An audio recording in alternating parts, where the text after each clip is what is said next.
मैं जदों बईते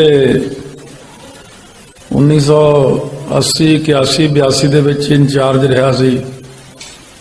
मेरी ड्यूटी सी सारिया चीज़ां संभालनी, पोथियां नूं धुप्प लवाउणी, भोरे च पानी आ गया काफ़ी तो पलस्तर करवाया, क्योंकि अजकल कोई मटीरियल पैंदा वो पा के फिर पानी नहीं आया दोबारा।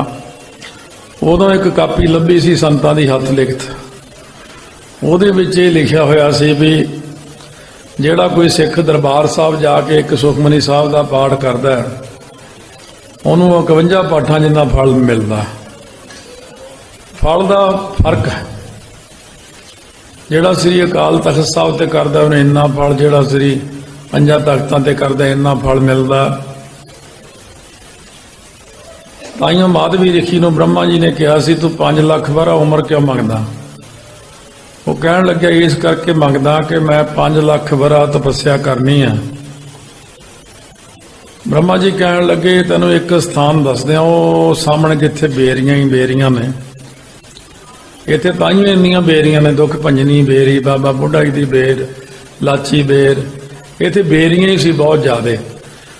उधर जिधर सुखमनी साहब दा बाणी रची उत्थे भी बेरियां काफ़ी सी। कहंदे ये जिहड़ा थान आ माधवी, जे तू इत्थे 1 साल तपस्या बंदगी भगती जो करनी करेगा तेनों 1 लाख वरे का फल देवांगे। जे तू 5 लाख वरा उम्र मंगदा मेरे हाथ च नहीं, क्योंकि कुदरत का कानून नहीं, निरंकार जी का असूल नहीं है, इन्नी लंबी उम्र नहीं असीं दे सकते किसी नूं। पर तू उत्थे 5 साल तक बंदगी कर, 5 साल तप कर, जो करेगा 5 लाख वरे का फल मिलेगा तेनों। ये सारिया जगह ते जाण का फल हुंदा। उदाहरण वजों मेरे चाचा जी कैप्टन सी फौज च, उन्होंने इत्थे कई वो लाए फीतियां जिहां रंग बिरंगियां किन्नियां इत्थे तक। मैं कहा ये की चीज़ है? वो कहते जिथे इत्थे साडी ड्यूटी बदलती है, जिथे इत्थे असीं जाने आ ਉਹਦਾ ਇਹ ਨਿਸ਼ਾਨ ਹੁੰਦਾ ਵੀ ਇੰਨੇ ਥਾਵਾਂ ਤੇ ਰਹਿ ਕੇ ਆਇਆ ਹੈ। ਕਹਿੰਦੇ ਇਹਦੇ ਤੇ ਸਾਨੂੰ ਤਰੱਕੀ ਵੀ ਮਿਲਦੀ ਆ, ਫਿਰ ਮੈਡਲ ਵੀ ਲਾਏ ਹੁੰਦੇ ਸੀ ਉਹਨਾਂ ਨੇ। ਸੋ ਮੇਰਾ ਕਹਿਣ ਤੋਂ ਭਾਵ ਜਿੰਨੀ ਵਾਰ ਆਪਾਂ ਜਿੱਥੇ ਵੀ ਮੱਥਾ ਟੇਕਿਆ ਉਹ ਆਪਣੇ ਮਸਤਕ ਦੇ ਉੱਤੇ ਹੀ ਨਿਸ਼ਾਨ ਲੱਗ ਜਾਂਦਾ ਵੀ ਇਹ ਕਿੰਨਿਆਂ ਸਥਾਨਾਂ ਤੇ ਦਰਸ਼ਨ ਕਰਨ ਗਿਆ। ਔਰ ਜਦੋਂ ਆਪਾਂ ਸੱਚਖੰਡ ਜਾਣਾ ਉਦੋਂ ਮਸਤਕ ਦੇ ਉੱਤੇ ਸਾਰੇ ਨਿਸ਼ਾਨ ਲੱਗੇ ਹੋਣਗੇ, ਉਹਦਾ ਫਲ ਬਹੁਤ। जिन्नी सेवा तुसी करोगे, जिन्ने मत्थे टेकोगे, ये इस तरह हुंदा भी पहला किसी गल नूं दा विरोध किया जाता, फिर मजाक किया जाता, फिर मान लिया जाता। हुण हरेक गल दा विरोध हो रहा, मजाक हो रहा, बुरा भला कहा जा रहा सब नूं। जदों सतगुरां ने गुरता गद्दी बख्शी गुरु अंगद देव महाराज नूं, उन्होंने भी तो परिक्रमा कीतियां सी उदों, दूजिया ने तीजिया दियां तीजियां, अगे 10वें पातशाह ने सतगुरु ग्रंथ साहिब दियां 5 परिक्रमा कीतियां सी। कुछ फल लेना है तो किसी दी ना सुनो। सतगुरु ग्रंथ साहिब जी नूं 5 बार मत्था टेक के 5 परिक्रमा करो, 10 करो, 20 करो, इसदा बहुत भारी फल मिलता। असी तो भी ये है भी जे एक बार कहता ना, जिन्हें वो मान लिया, ये उसे नूं पता भी वह कितना ही भारी फल मिलता। हुण ये चीज़ है कि तुसी कदे भी कथा नहीं सुनी है, जिहड़ी गुरु नानक प्रकाश सूरज प्रकाश की कथा कदे सुनी नहीं, पंथ प्रकाश नहीं सुने। आज श्री गुरपुर प्रकाश इत्थे मैं खुशी है कि इतिहास चल रहा। 10वें पातशाह जां निहंग सिंह फौजां विच भी हुण उन्होंने एक मर्यादा चलाई, जदों भी उन्होंने अपने घोड़े ते सवार होना हुंदा, पहला घोड़े नूं अपने वाहन नूं नमस्कार करनी आ, फिर उहदी परिक्रमा करनी है घोड़े दी, फिर घोड़े उत्ते बैठना। दुकानदार जिहड़े बैठे उन्हें पता शटर खोलण तो पहला सवेरे तुसीं कितनी बार नमस्कार करदे, वो तुहाडी रोजी रोटी है। सूरमा अपने शस्त्रां नूं नमस्कार करदा।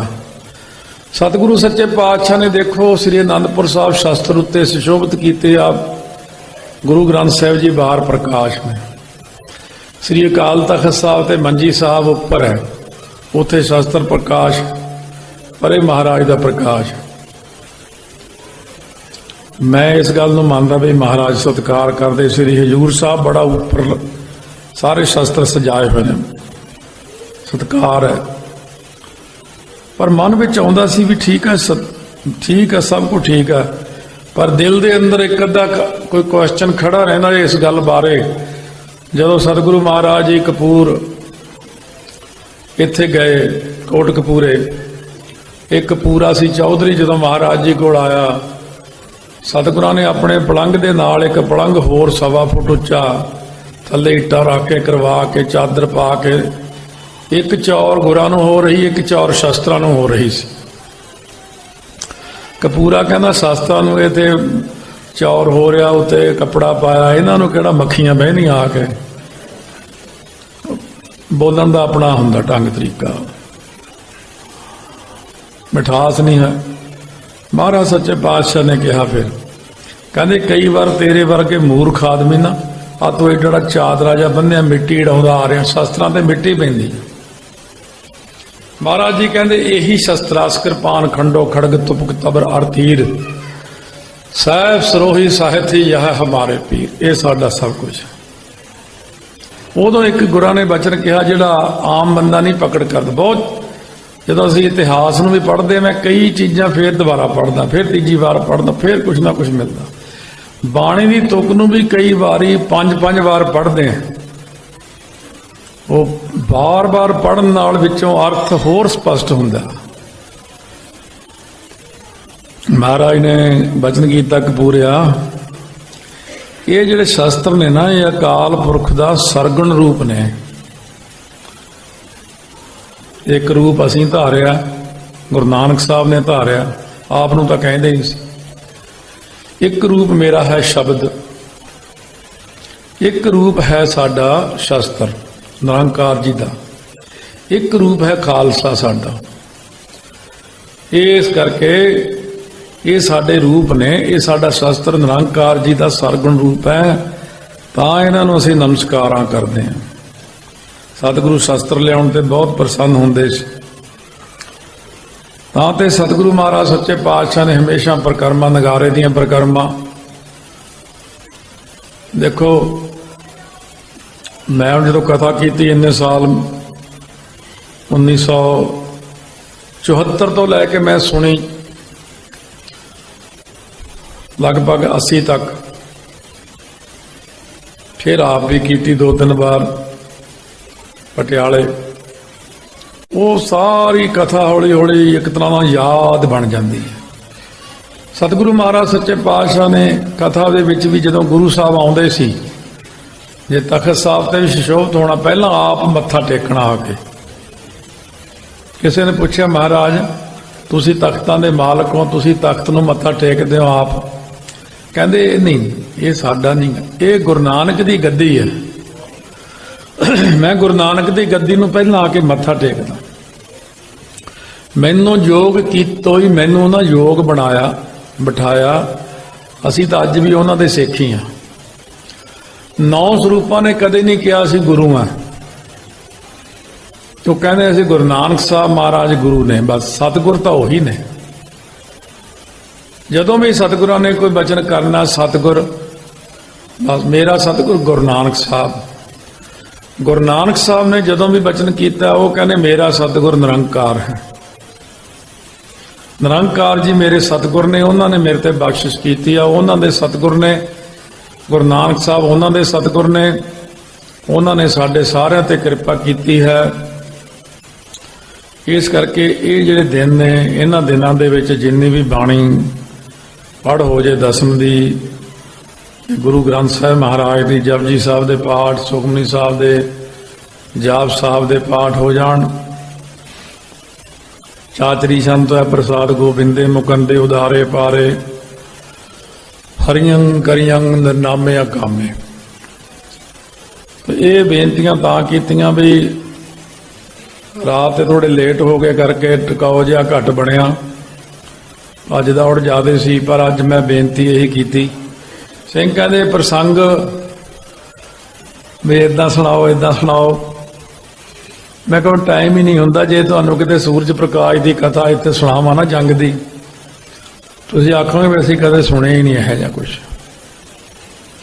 जो महाराज सच्चे पातशाह ਦੀਆਂ रणनीतियां सी, जो जंग लड़न दे ढंग सी, जदों श्री आनंदपुर साहब तो सतगुरु महाराज जी बिभौर साहब वल गए ने, जदों सतलुज दरिया नूं पार कीता सी, जो वो जंग होया सी, उत्थों निकलण दा जो छलकां होईयां सी, जो ਸਿੰਘਾਂ ने किला बनाया सी 10वें पातशाह वास्ते लंघाउण लई, चारे पासे घेरा पिया होया सी।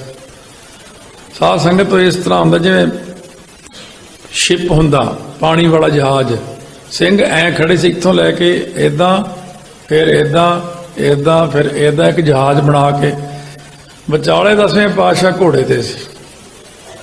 तोपां वालिਆਂ ਨੂੰ ਕਿਹਾ ਸੀ कवरिंग फायर दो सानू। वो इन्ना जंग सी ऐसा कि जिन्ने मेरे मगर पटियाले ज़्यादातर मुलाजम ज़्यादा ने, उत्थे कॉलेज ज़्यादा ने ते महकमे बड़े ने पटियाले च, सारे बजुर्ग पुलिस जिहड़ी पुलिस दे जिन्ने मुलाजम ने, फिर बजुर्ग जो होते उत्थे कथा सुनते बह के। जिदन वो कथा हुई तो सारे मुलाजम कहते बाबा जी अज तो साडे भी डौले फरक गए, मैं तो साडे भी हथ च हुंदा ना कोई हथियार, असीं भी जंग जांदे महाराज नाल। मैं कहा जंग चीज़ ही ऐसी है, ऐसा सुंदर इतिहास सतगुरां विच है। और कवि जी की ऐसी लेखनी है, ऐसी कविता लिखते हैं, बस कोई हो जी कविता लिख ही नहीं सकता।